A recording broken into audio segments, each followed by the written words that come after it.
Okay, and hello, my friends. Hello. It is 7 p.m. California time. I am Tad. I am tadding around. I will be tadding around here for about another hour. And I'm going to read to you. As I mentioned last week, one of my concerns was what to do next. And the overwhelming well, not overwhelming, but the large majority of the responses that I saw were read some other writers, that would be fine.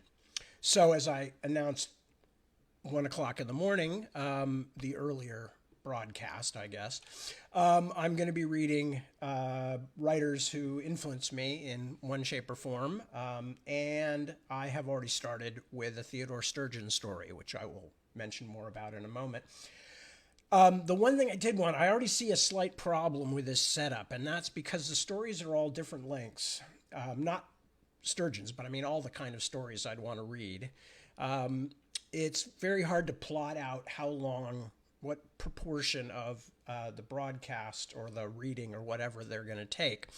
And the fact is, if I'm going to read stories by people who influenced me or delighted me or, whatever, I want to be able to talk about them as well.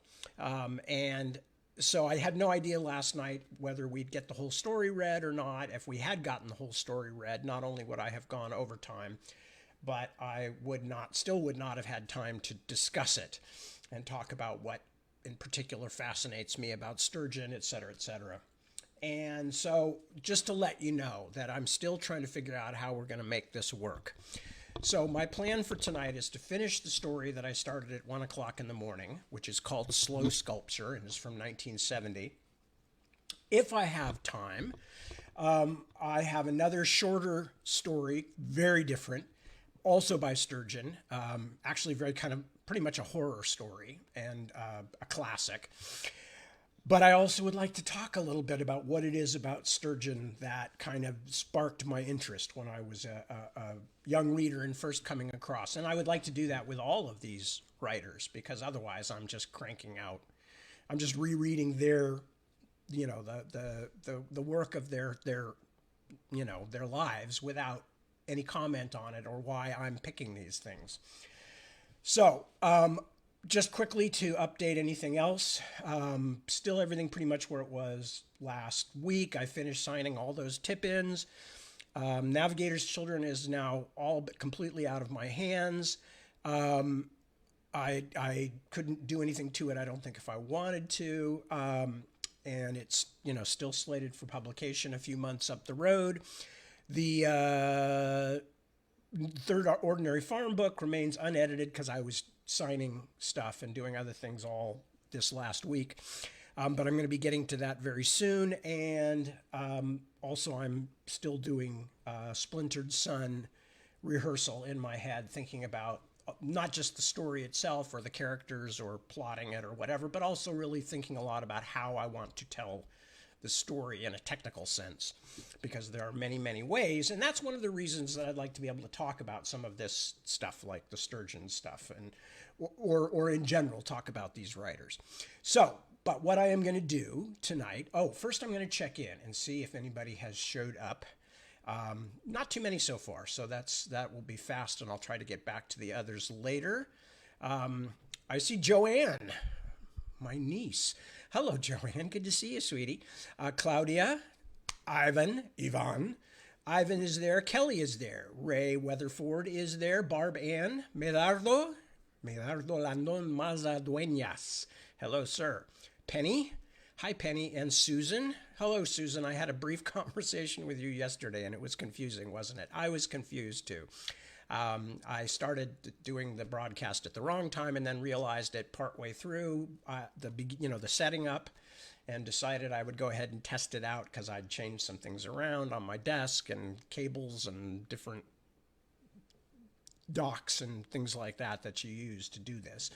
And so then there all of a sudden, I didn't even think about the fact that this will probably confuse somebody if I suddenly pop up on my page, but I did, and apologies for that. But anyway, nice to see you. And Christy, I didn't say hello to you, but hello, Christy. And yes, Joanne, I see you, sweetie. And it's, as always, a pleasure to see any of my English family. Lovely to have you with me.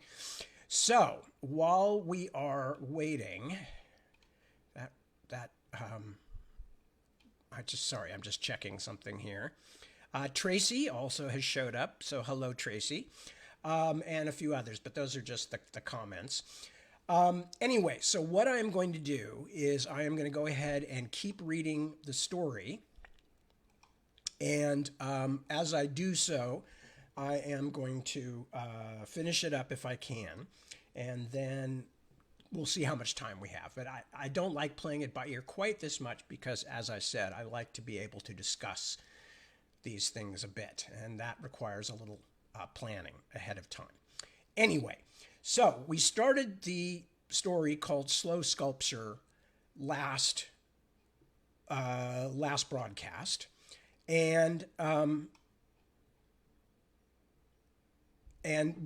the basic premise of the plot, it starts with this young woman who's wandering through what she thinks is kind of a deserted orchard, and we don't know why she's there, but she quickly comes into contact with a slightly older man who is doing something with a pear tree.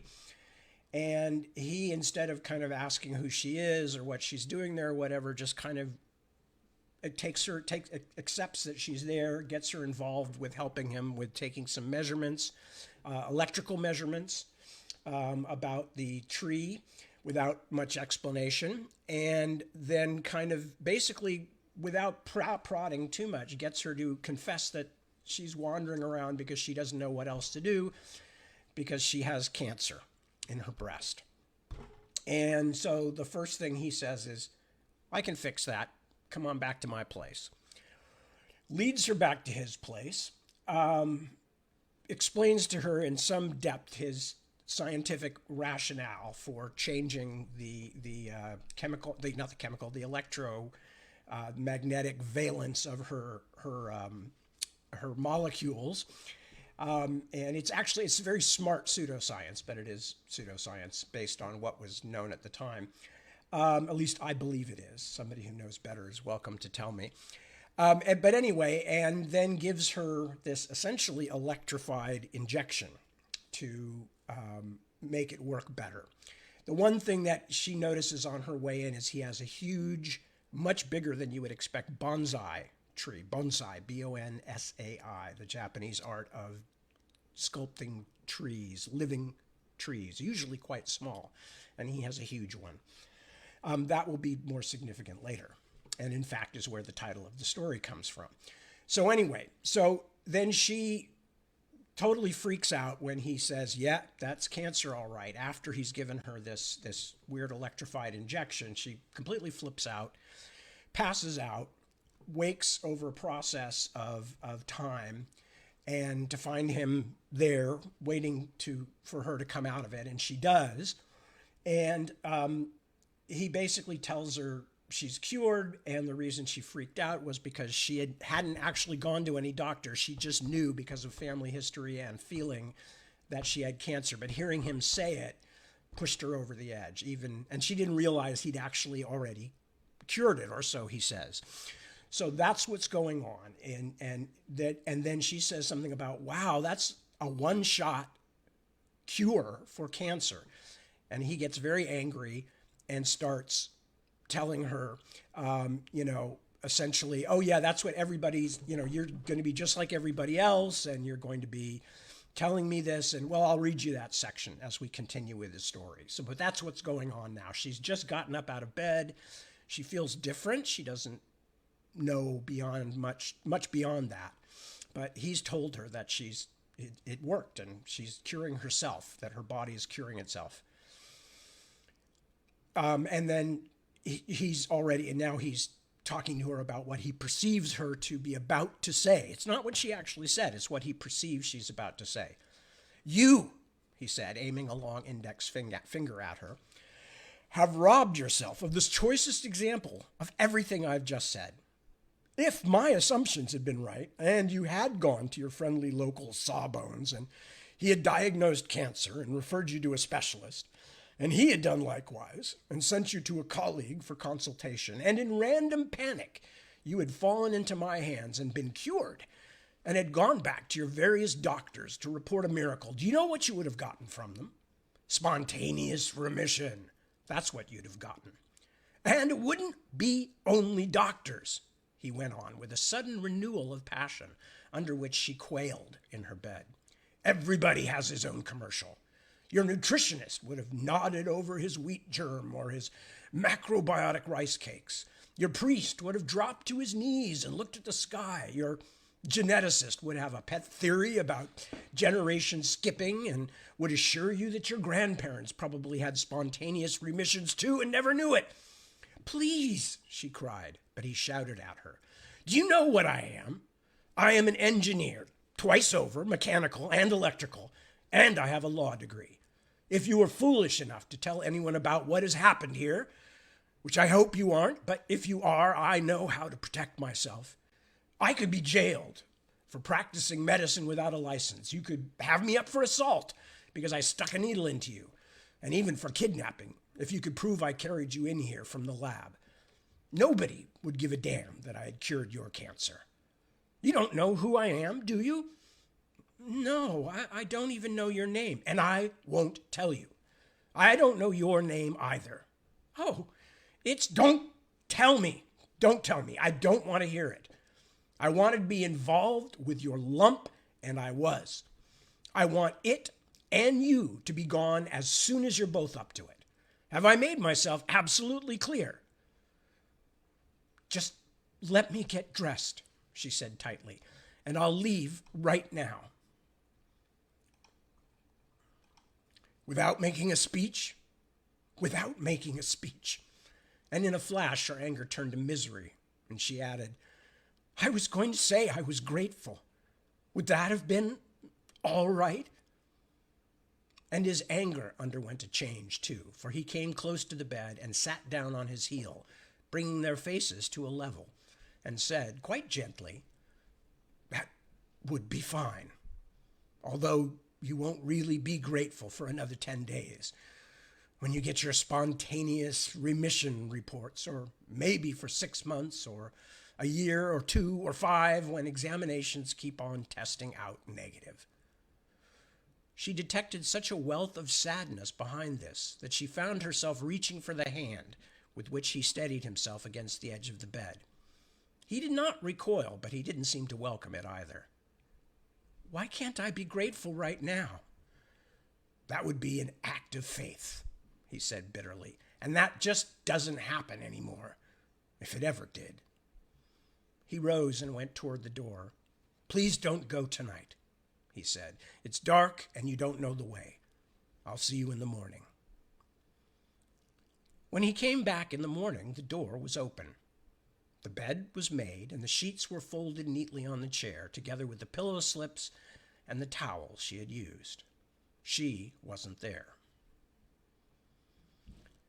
He came out into the entrance court and contemplated his bonsai. Early sun gold-frosted the horizontal upper foliage of the old tree and brought its gnarled limbs into sharp relief, tough brown-gray and crevices of velvet.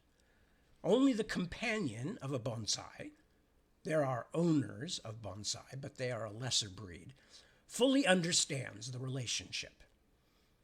There is an exclusive and individual tree-ness to the tree because it is a living thing, and living things change, and there are definite ways in which the tree desires to change. A man sees the tree and in his mind makes certain extensions and extrapolations of what he sees and sets about making them happen. The tree, in turn, will do only what a tree can do, will resist to the death any attempt to do what it cannot do, or to do it in less time than it needs. The shaping of a bonsai is therefore always a compromise and always a cooperation.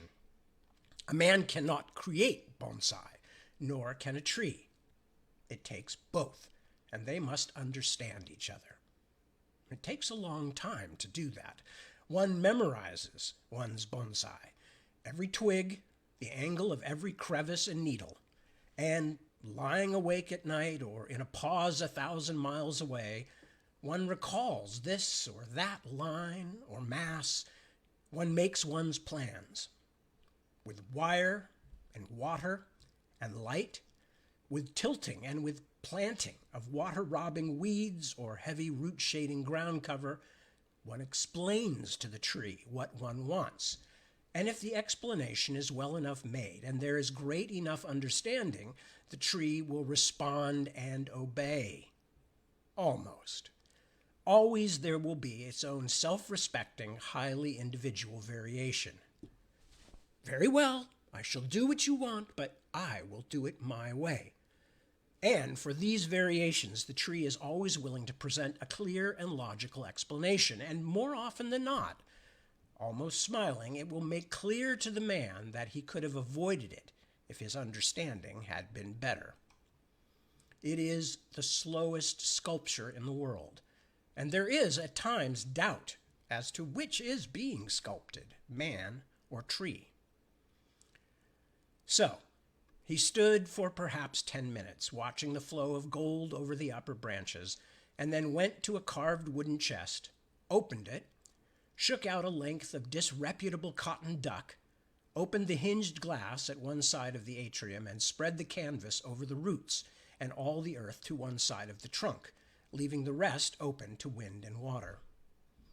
Perhaps in a while, a month or two, a certain shoot in the topmost branch would take the hint, and the uneven flow of moisture up through the cambium layer would nudge it away from that upward reach and persuade it to continue this horizontal passage. And perhaps not, and it would need the harsher language of binding and wire. But then it might have something to say, too, about the rightness of an upward trend, and would perhaps say it persuasively enough to convince the man. Altogether, a patient, meaningful, and rewarding dialogue. "Good morning." "Oh, God damn," he barked. "You made me bite my tongue. I thought you'd gone." "I did." She knelt in the shadows with her back against the inner wall facing the atrium. "But then I stopped to be with the tree for a while." "Then what?" "I thought a lot." "What about?" "You." "Did you now?" "Look," she said firmly, "I'm not going to any doctor to get this thing checked out. I didn't want to leave until I had told you that and until I was sure you believed me." Foolishly, "Oh, come on in, and we'll get something to eat." Foolishly, she giggled. "I can't. My feet are asleep." Without hesitation, he scooped her up in his arms and carried her around the atrium. She said, her arm around his shoulders and their faces close, "Do you believe me?" He continued around until they reached the wooden chest, then stopped and looked into her eyes. "I believe you. I don't know why you decided that, but I'm willing to believe you." He set her down on the chest and stood back. "It's that act of faith you mentioned," she said gravely. "I thought you ought to have it at least once in your life, so you can never say such a thing again." She tapped her heels gingerly against the slate floor. "Ow!" She made a pained smile. "Pins and needles." "You must have been thinking for a long time." "Yes. Want more?" "Sure." "You are an angry, frightened man." He seemed delighted. "Tell me about all that." "No," she said quietly. "You tell me. I'm very serious about this. Why are you angry?" "I'm not." "Why are you so angry?" "I tell you, I'm not. Although," he added good-naturedly, "you're pushing me in that direction." "Well then, why?" He gazed at her for what to her seemed a very long time indeed. "You really want to know, don't you?" She nodded. He waved a sudden hand up and out. "Where do you suppose all this came from? The house, the land, the equipment?" She waited. "An exhaust system," he said, with a thickening of the voice she was coming to know. a way of guiding exhaust gases out of internal combustion engines in such a way that they are given a spin. Unburned solids are embedded in the walls of the muffler in a glass wool liner that slips out in one piece and can be replaced by a clean one every couple of thousand miles. The rest of the exhaust is fired by its own spark plug, and what will burn, burns. The heat is used to preheat the fuel. The rest is spun again through a 5,000-mile cartridge. What finally gets out is, by today's standards, at least pretty clean. And because of the preheating, it actually gets better mileage out of the engine. So you've made a lot of money. I made a lot of money, he echoed, but not because the thing is being used to cut down air pollution. I got the money because an automobile company bought it and buried it in a lockbox. They don't like it because it costs something to install in new cars. Some friends of theirs in the refining business don't like it because it gets high performance out of crude fuels. Well, all right, I didn't know any better and I won't make the same mistake again. But yes, I'm angry. I was angry when I was a kid on a tank ship and we were set to washing down bulkheads with chipped brown soap and canvas. And I went ashore and bought a detergent and tried it, and it was better, faster and cheaper. So I took it to the bosun, who gave me a punch in the mouth for pretending to know his job better than he did. Well, he was drunk at the time, but the rough part was when the old shellbacks in the crew got wind of it and ganged up on me for being what they called a company man. That's a dirty name in a ship. I just couldn't understand why people got in the way of something better. I've been up against that all my life. I have something in my head that just won't quit. It's a way I have of asking the next question. Why is so-and-so the way it is? Why can't it be such and such instead? There's always another question to be asked about anything or any situation. Especially, you shouldn't quit when you like an answer, because there's always another one after it. And we live in a world where people just don't want to ask the next question. I've been paid all my stomach will take for things people won't use. And if I'm mad all the time, it's really my fault, I admit it. Because I just can't stop asking that next question and coming up with answers. There's a half dozen real blockbusters in that lab that nobody will ever see. And 100 more in my head. But what can you do in a world where people would rather kill each other in a desert, even when they're shown it can turn green and bloom? Where they'll fall all over themselves to pour billions into developing a new oil strike when it's been proved over and over again that the fossil fuels will kill us all. Yes, I'm angry. Shouldn't I be? She let the echoes of his voice swirl around the court and out through the hole in the top of the atrium, and waited a little longer to let him know he was here with her and not beside himself and his fury. He grinned at her sheepishly when he came to this, and she said, "Maybe you're asking the next question instead of asking the right question? I think people who live by wise old sayings are trying not to think. But I know one worth paying some attention to. It's this. If you ask a question the right way, you've just given the answer." She paused to see if he was paying real attention. He was. She went on. I mean, if you put your hand on a hot stove, you might ask yourself, how can I stop my hand from burning? And the answer is pretty clear, isn't it? If the world keeps rejecting what you have to give, there's some way of asking why that contains the answer.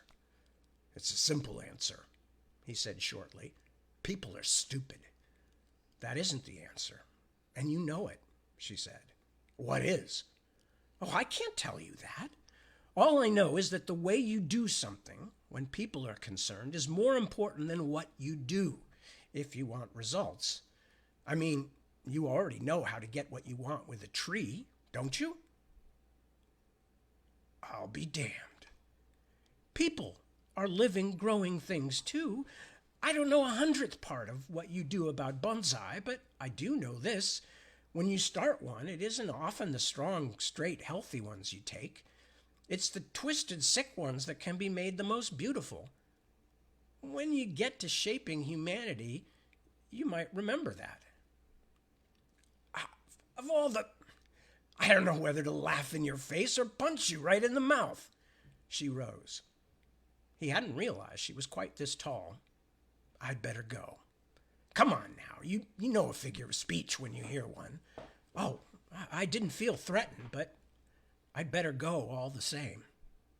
Shrewdly, he asked her, Are you afraid to ask the next question? Terrified? Ask it anyway. No. Then I'll do it for you. You said I was angry and afraid. You want to know what I'm afraid of. Yes, you. I am scared to death of you. Are you really?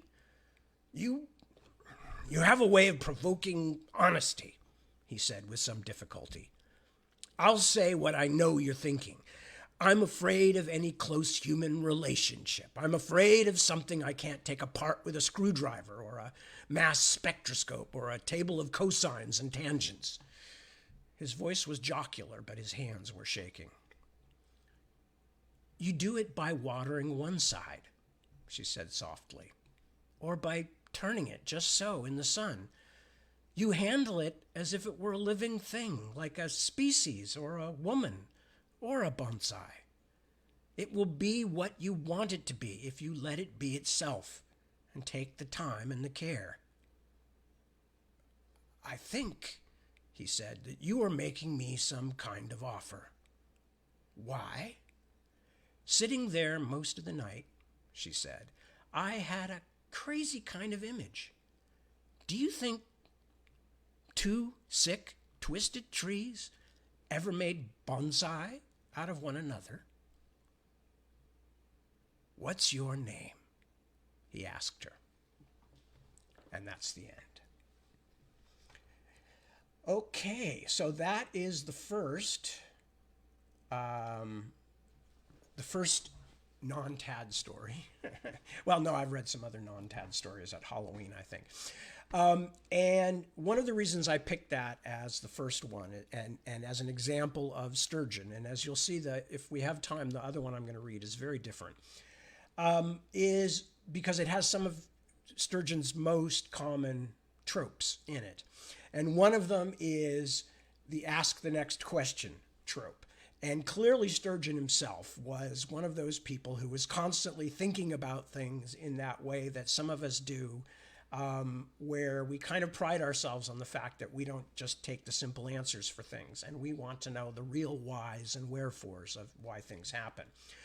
So, but that's not a trope that is alone belonging to Sturgeon by any means, that idea of the restless, relentless quest for finding out more about the universe. In fact, a great deal of the most classic writers of science fiction in the first half of the century, and even up till about that same point in time where this story was published, a lot of them used that particular trope. I mean, Asimov and Robert Heinlein and people like that. There's quite often a character, and in Heinlein, it's oftentimes a character who is a thinly disguised version of Heinlein himself. And I think the same is true with some Asimov stories.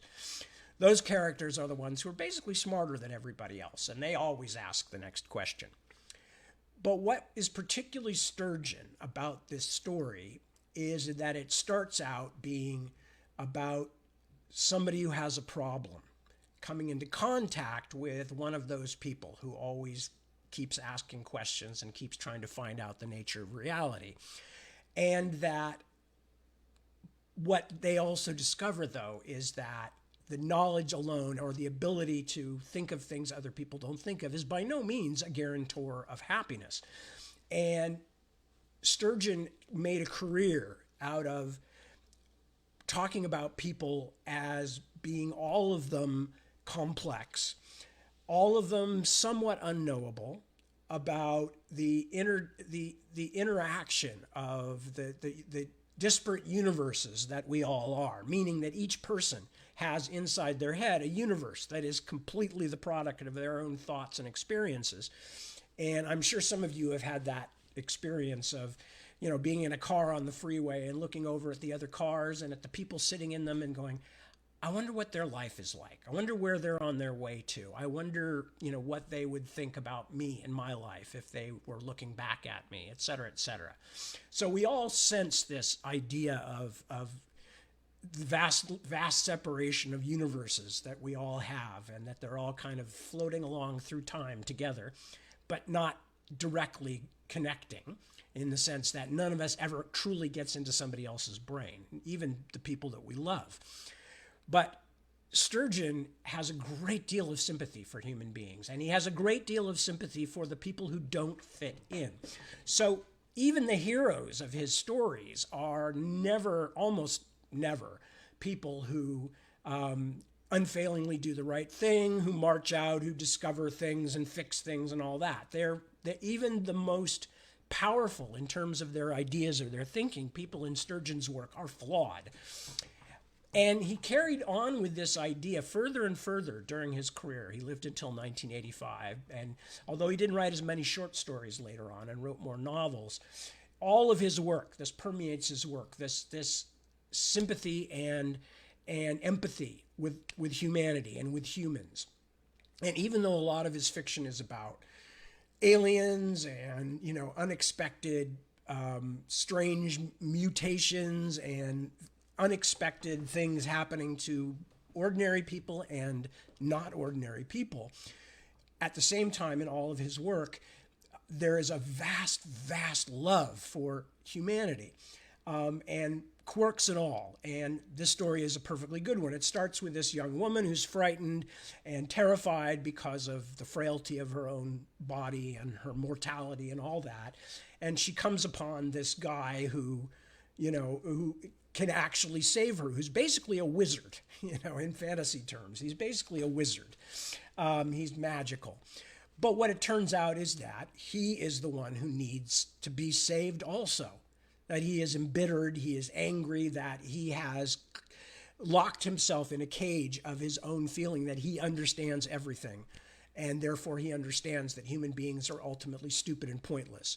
And she points out to him that he's got a lot of sympathy for broken trees, but not much for the frailty of human beings. So anyway, I love that story. And I love the way Sturgeon brings other things into it, as is a common thing in a lot of the science fiction I grew up watching. You learn about things and you get an insight into things you wouldn't otherwise know about. Okay, I've got about half an hour left, and I'd like to read this other story by Sturgeon as well. As I mentioned in the beginning of the first broadcast, Sturgeon was born in 1918 in New York. He lived till 1985. He wrote one of the greatest Star Trek episodes of all time, as well as many of the finest science fiction novels and short stories of all time.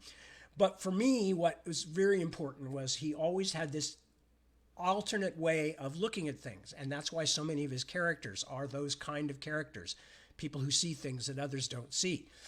Most of the time, this is a positive trait. Not always.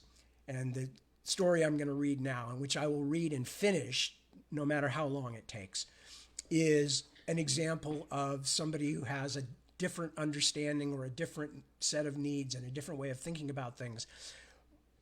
But it's not necessarily always a good thing. Okay, this story is called Bianca's Hands. Bianca's mother was leading her when Ran saw her first. Ran, by the way, is spelled R-A-N. Maybe it's short for Randolph. I don't know. It never says in the story. Bianca's mother was leading her when Ran saw her first. Bianca was, and by the way, there's a couple of terms that are used in this that probably are not used much anymore, because the main character, Bianca, is in fact an extremely disabled person. And as you'll see in the first paragraph, she was referred to as an imbecile, which used to have a more technical meaning. But basically, there's no doubt about this. She is extremely disabled, and we don't know why or what.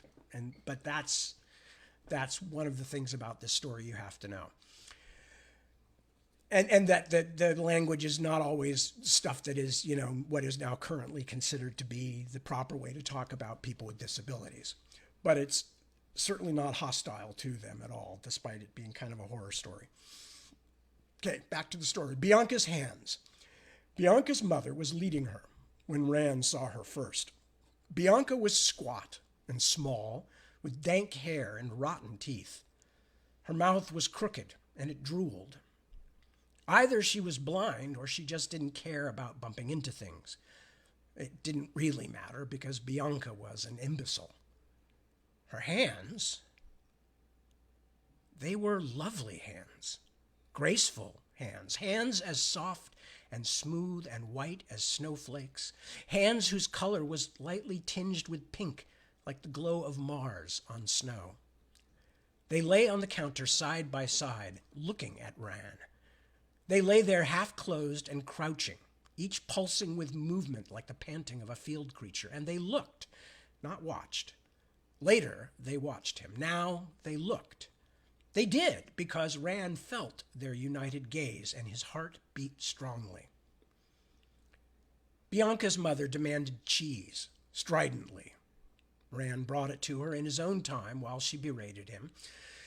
She was a bitter woman, as any woman has the right to be who is wife of no man and mother to a monster. Rand gave her the cheese and took her money and never noticed that it was not enough because of Bianca's hands. When Bianca's mother tried to take one of the hands, it scuttled away from the unwanted touch. It did not lift from the counter, but ran on its fingertips to the edge and leaped into a fold of Bianca's dress. The mother took the unresisting elbow and led Bianca out. Rand stayed there at the counter, unmoving, thinking of Bianca's hands. Rand was strong and bronze and not very clever. He had never been taught about beauty and strangeness, but he did not need that teaching. His shoulders were wide and his arms were heavy and thick, but he had great soft eyes and thick lashes. They curtained his eyes now. He was seeing Bianca's hands again, dreamily. He found it hard to breathe. Harding came back. Harding owned the store. He was a large man whose features barely kept his cheeks apart. He said, "Sweep up, Rand. We're closing early today." Then he went behind the counter, squeezing past Rand. Rand got the broom and swept slowly. "A woman bought cheese," he said suddenly. "A poor woman with very old clothes. She was leading a girl. I can't remember what the girl looked like, except..." "Who was she?" "I saw them go out," said Harding. "The woman is Bianca's mother, and the girl is Bianca. I don't know their other name. They don't talk to people much. I wish they wouldn't come in here. Hurry up, Rand." Rand did what was necessary and put away his broom. Before he left, he asked, "Where do they live, Bianca and her mother?" "On the other side. House on no road, away from people. Good night, Rand." Rand went from the shop directly over to the other side, not waiting for his supper. He found the house easily, for it was indeed away from the road and stood rudely by itself. The townspeople had cauterized the house by wrapping it in empty fields. Harshly, "What do you want?" Bianca's mother asked as she opened the door. "May I come in?" "What do you want?" "May I come in?" he asked again. She made as if to slam the door and then stood aside. "Come." Rand went in and stood still. Bianca's mother crossed the room and sat under an old lamp in the shadow. Rand sat opposite her on a three-legged stool. Bianca was not in the room. The woman tried to speak, but embarrassment clutched at her voice. She withdrew into her bitterness, saying nothing. She kept peeping at Rand, who sat quietly with his arms folded and the uncertain light in his eyes. He knew she would speak soon, and he could wait.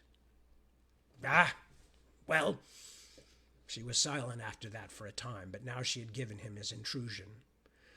Then, It's a great while since anyone came to see me.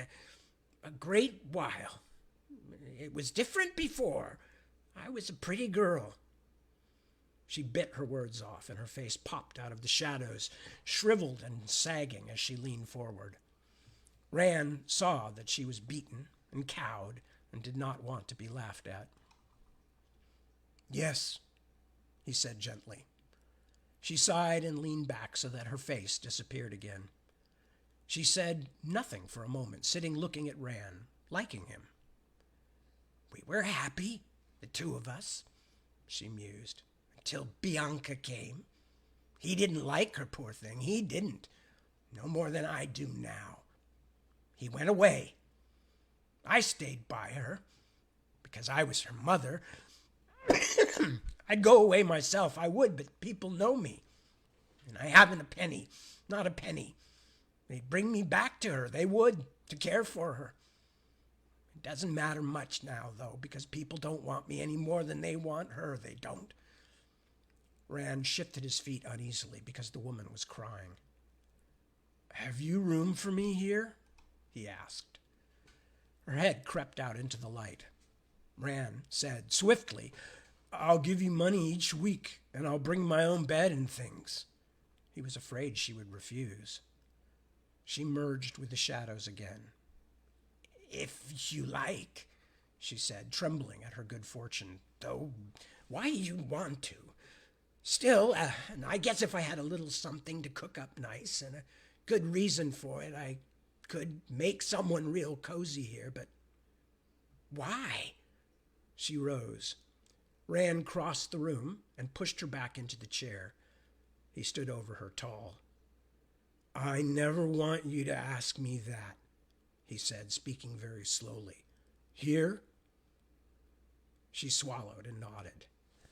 "I'll come back tomorrow with the bed and things," he said.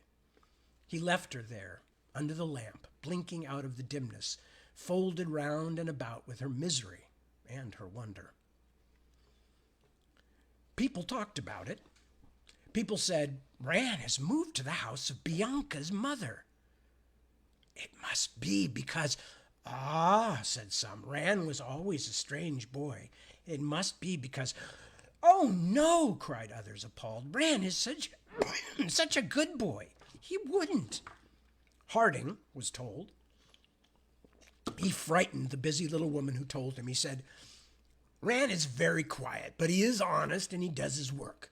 As long as he comes here in the morning and earns his wage, he can do what he wants, where he wants, and it's not my business to stop him."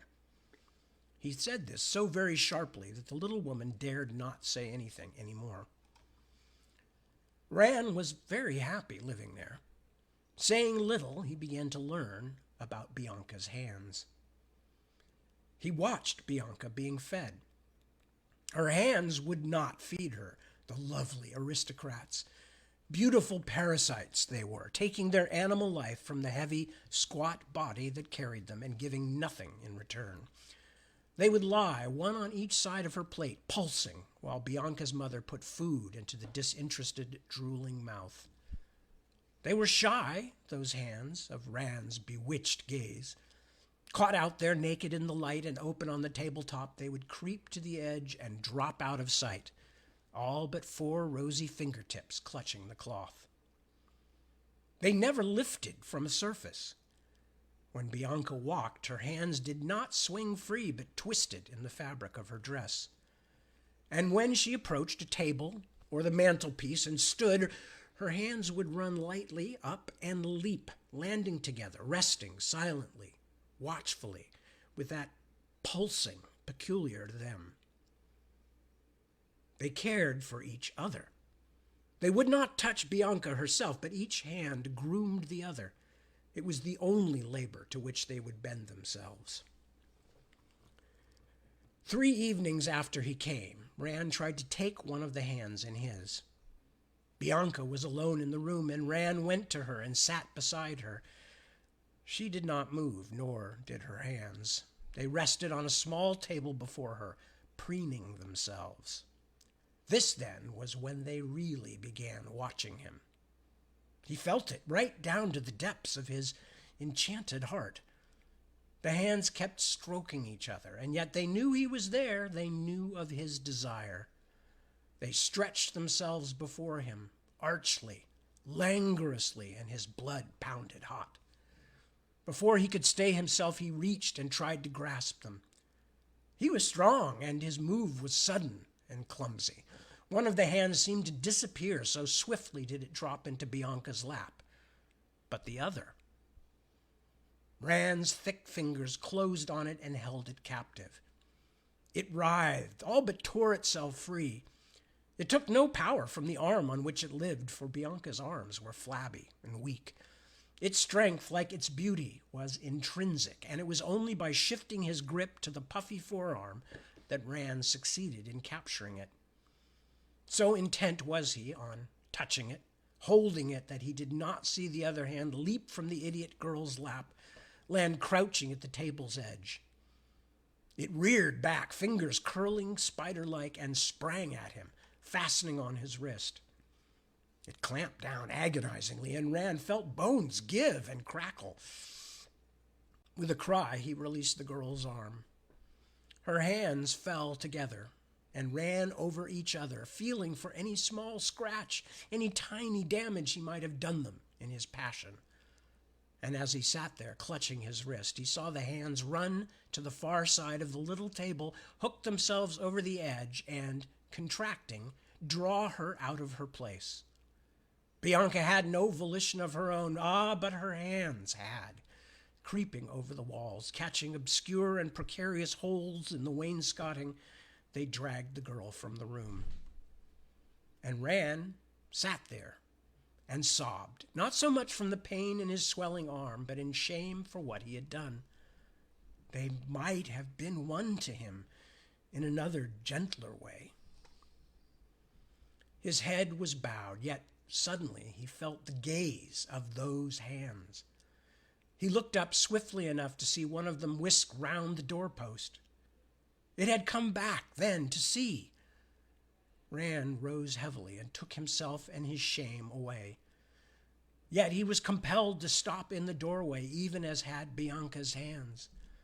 He watched covertly and saw them come into the room, dragging the unprotesting idiot girl. They brought her to the long bench where Rand had sat with her. They pushed her onto it, flung themselves to the table, and began rolling and flattening themselves most curiously about. Rand suddenly realized that there was something of his there, and he was comforted a little. They were rejoicing, drinking thirstily, reveling in his tears. Afterwards, for 19 days, the hands made Rand do penance. He knew them as inviolate and unforgiving. They would not show themselves to him, remaining always hidden in Bianca's dress or under the supper table.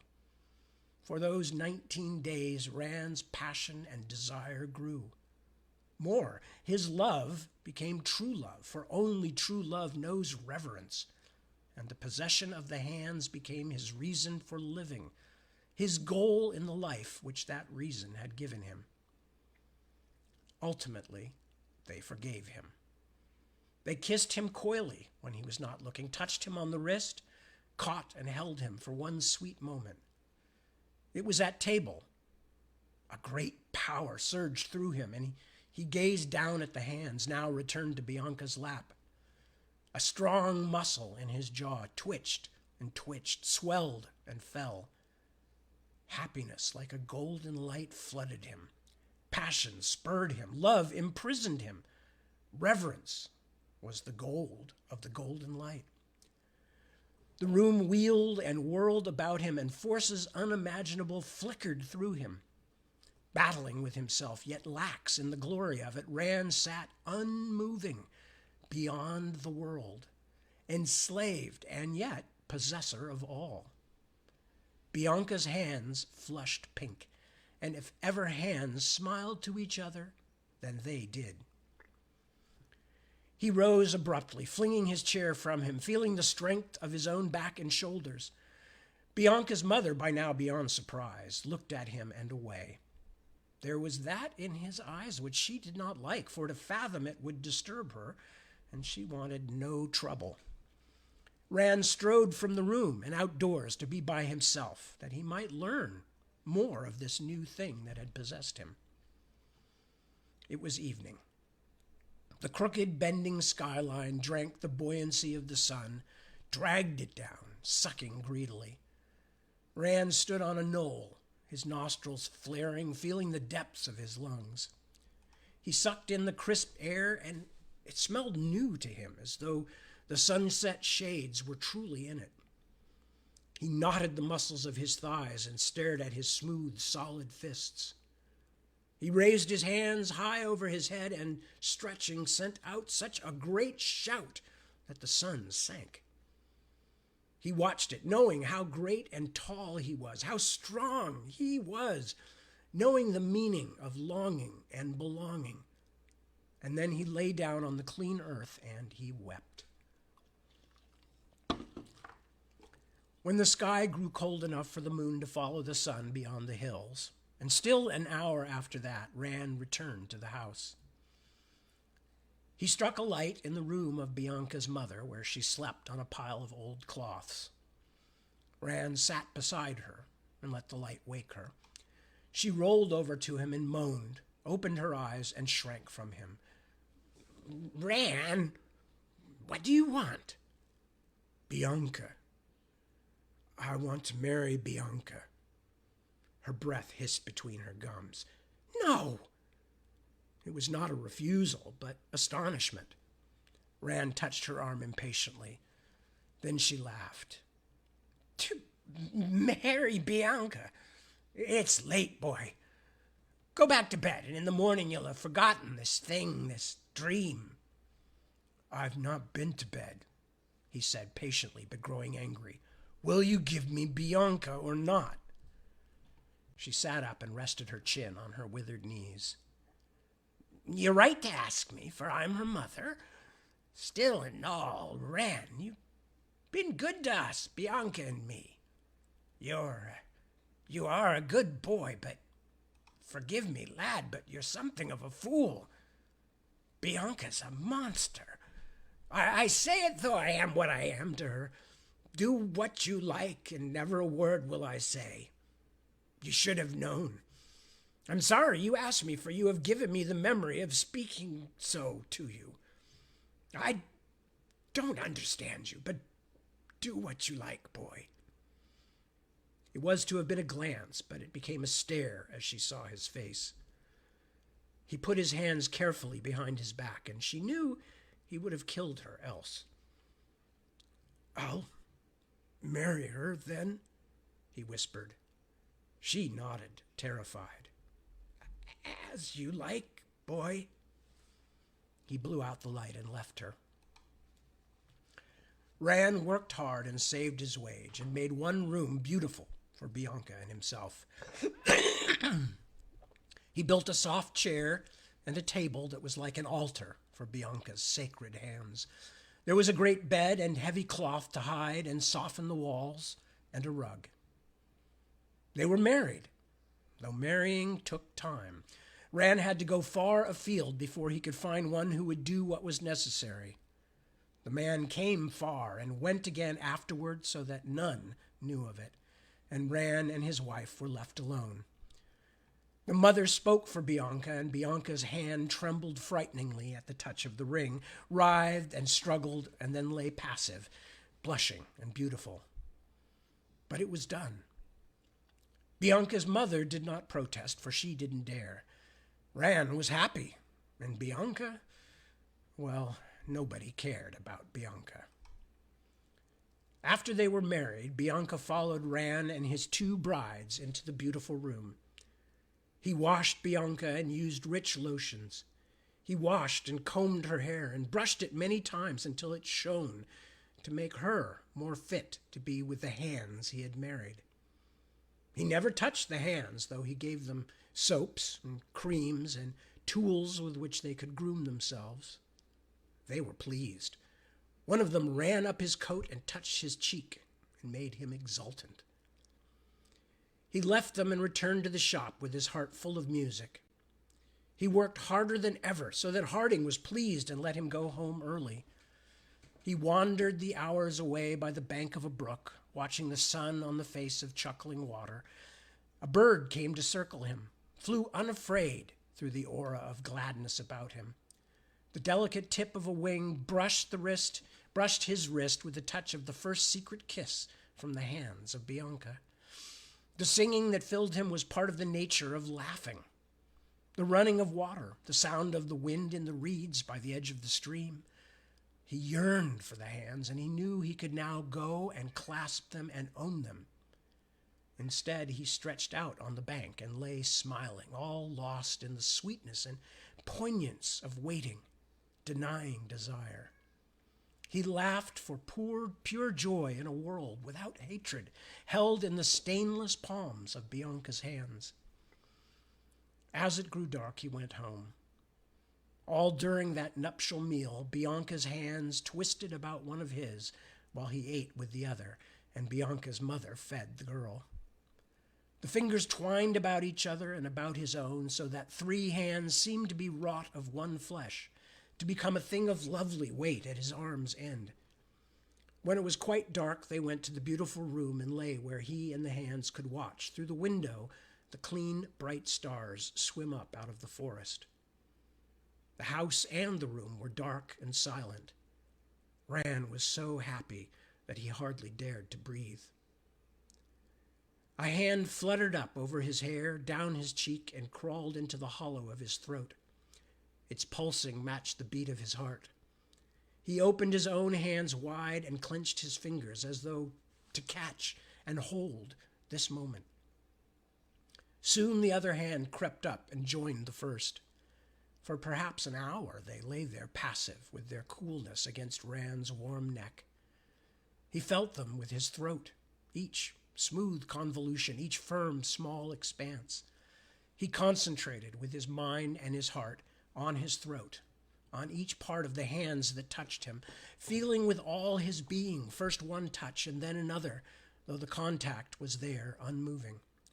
And he knew it would be soon now, soon. As if at a command, he turned on his back and dug his head into the pillow. Staring up at the vague dark hangings on the wall, he began to realize what it was for which he had been working and dreaming so long. He put his head back yet farther and smiled, waiting. This would be possession, completion. He breathed deeply twice, and the hands began to move. The thumbs crossed over his throat, and the fingertips settled one by one under his ears. For a long moment they lay there, gathering strength.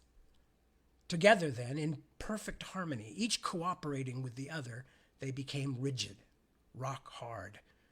Their touch was still light upon him, still light. No, now they were passing their rigidity to him, turning it to a contraction. They settled to it slowly. Their pressure, measured and equal, Rand lay silent.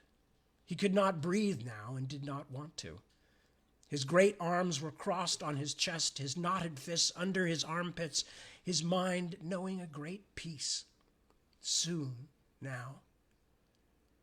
Wave after wave of engulfing, glorious pain spread and receded.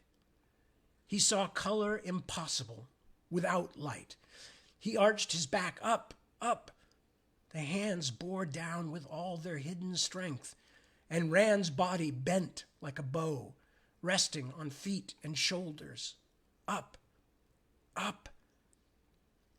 Something burst within him. His lungs, his heart, no matter. It was complete. There was blood on the hands of Bianca's mother when they found her in the morning in the beautiful room, trying to soothe Rand's neck.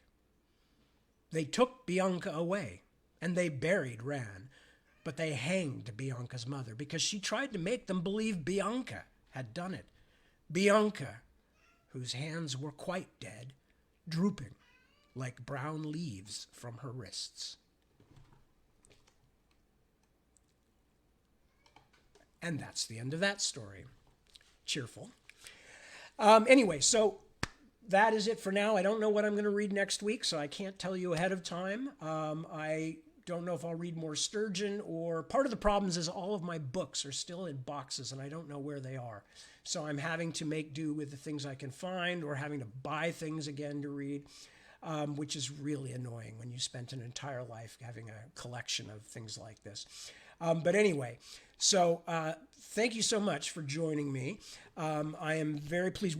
I will talk a little bit more about that story maybe next week, just to kind of put it into some kind of context with the first one, with slow sculpture, because I think there's things to learn from both of them, but also by comparing the two. But I'm sure you saw what I meant by the idea that Sturgeon is fascinated by people who are put together differently, who are engineered differently, and has a huge amount of empathy for them. But at the same time, he is also quite aware that it's not always good to be an outsider. In fact, it's usually bad. And not all forms of outsiderness are good for the individuals, whether society is against them or not. But anyway, as I said, we'll talk to you about it more some other time, and we'll have a better idea what we're reading soon. And in the interim, I want to thank you for your kind attendance and coming to join me. And I will see you real soon, next week, probably, same times. So take good care of yourselves. Take good care of your friends and loved ones. Keep an eye out for anybody else who might need a little help, a kind word, a couple of bucks, whatever it might be. And also, of course, be good to yourself. Peace, and I will see you next week, one way or the other. Thanks again. Ciao.